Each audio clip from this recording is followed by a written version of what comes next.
Σήμερα αναρωτιόμαστε, μήπως τελικά μας εκπαίδευσαν να θεωρούμε τη δυστυχία μας ως μια φυσιολογική καθημερινότητα.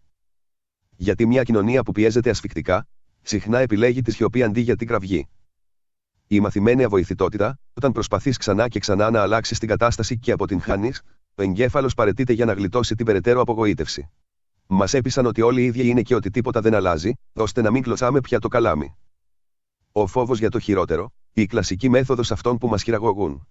Μας δείχνουν ένα ακόμα χειρότερο σενάριο για να μας κάνουν να λέμε πάλι καλά που έχουμε και αυτό το λίγο. Στην εικόνα μας, το καρότο είναι πλέον μαραμένο, σχεδόν σιωπείο.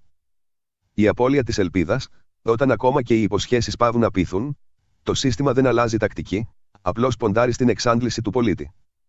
Η καθημερινή επιβίωση ως φυλακή, όταν όλη σου η ενέργεια πηγαίνει στο πώς θα πληρώσεις το ρεύμα ή το νίκη, δεν σου περισσεύει δύναμη για να κοιτάξεις ποιος σε οδηγεί και πού. Το ξύπνημα ξεκινά από τη γνώση. Ο γάιδαρος δεν κλωτσάει γιατί ξέχασε τη δύναμή του.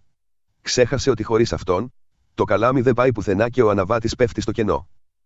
Η ενημέρωση δεν είναι απλώς άλλη μια είδηση, είναι η υπενθύμηση ότι δεν γεννηθήκαμε για να κουβαλάμε τα βάρη των άλλων στις πλάτες μας κυνηγώντας ανέφιχτα όνειρα. Γεννηθήκαμε ελεύθεροι για να χτίσουμε με χαρά τα δικά μας όνειρα. Επιλέγουμε να μην είμαστε μέρος της απάθειας. Εσείς, θα συνεχίσετε να κάθεστε απαθείς ή θα σηκωθείτε να τινάξετε το καλάμι από πάνω σας.